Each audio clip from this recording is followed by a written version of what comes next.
ये गिंगो का विषाणु गगांतों के ही शरीर में क्यों उपजा, इसकी भी एक लंबी कहानी है। क्या 4 साल पहले गगांतों को लकवा मार गया था। उसका पूरा शरीर शिथिल पड़ चुका था, भीतरी अंग भी जवाब दे चुके थे। यूँ समझ लो कि वो मर चुका था, बस सांसें ही शेष थी 2-4। फिर राज वैद्य भुचंडी को बुलवाया गया। ज्योतिष आचार्य ने गगांतों की मौत की घोषणा कर दी थी। अंततः आखिर कोशिशों के तौर पर उन्होंने गगांतों के शरीर में सांप की केंचुली, नेवले का मगज और कई जानवरों की भस्म पहुंचाई। कैसे पहुंचाई? गगांतों महाराज तो मर चुके थे, भला यह दवा कैसे खा सकते थे? इसके लिए भी एक अनूठा प्रयोग किया भुचंडी ने, शिवनरेश बोला। उन्होंने यह सारी दवा एक मछली को खिलाई। फिर पानी में बहती मछली गगांतों के खुले मुंह में बहा दी गई। वो नन्ही सी मछली गगांतों के शरीर में पहुंची और तैरने लगी। उसके भीतर मौजूद सारी दवा गगांतों के शरीर में फैलने लगी। शिथिल अंग उस जहर से फड़फड़ाने लगे। चमत्कारी परिवर्तन नजर आया। गगांतों के शरीर में ऐसा सागर मंथन होने लगा कि मृत्यु शैया पर बड़ा गगांतों अपने बिस्तर पर बल्लियों ऊंचा उछलने लगा। भुचंडी घबरा गए। उन्हें ना पता था कि उनकी ही दवा गगांतों के शरीर में इतना उत्पात मचाएगी। वो समझ ही ना पाए कि गगांतों के शरीर में क्या मेटाबॉलिज्म यानी कि जैविक परिवर्तन चल रहा है। तब उस समय में एक्सरे या अल्ट्रासाउंड पद्धति तो थी नहीं जो भुचंडी जान पाता कि गगांतों के भीतर क्या हो रहा है।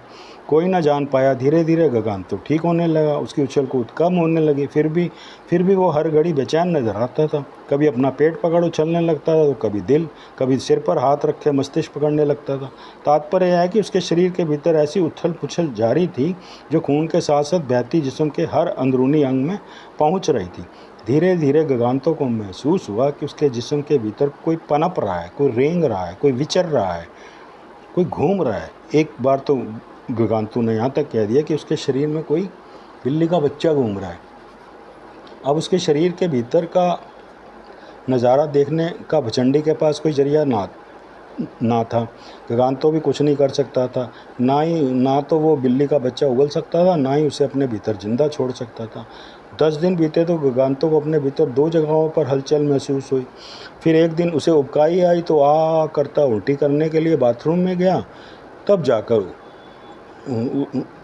उन्होंने मुंह से पहला गिंगो उगला, फिर दूसरा। बस वहीं से गिंगो की उत्पत्ति हुई। भुचंडी ने घोषणा की कि उसकी 2 औषधियों ने मछली के मांस के साथ ऐसा जैविक साइड इफेक्ट दिखाया कि गगांतों के शरीर में गिंगो का विषाणु पैदा हो गया। फिर वो विषाणु पल प्रतिपल विकास करता गिंगो में तब्दील हो गया।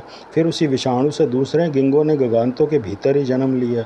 अब दोनों गिंगो प्रजनन करेंगे और यह नस्ल आगे बढ़ेगी, अर्थात गिंगो का जनक गगांतों ही है। ऐसा था तो गगांतों अपने भीतर गिंगो वापस कैसे ले गया?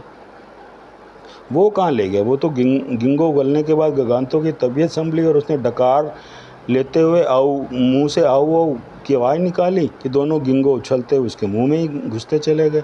उन्होंने भीतर जाकर एक अंडे को उपजा को जन्म दिया। अगली बार गगांतों ने गिंगो उगला तो उसने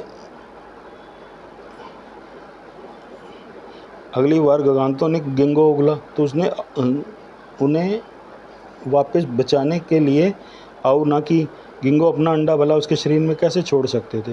वो गगांतों से ही चिपक गए।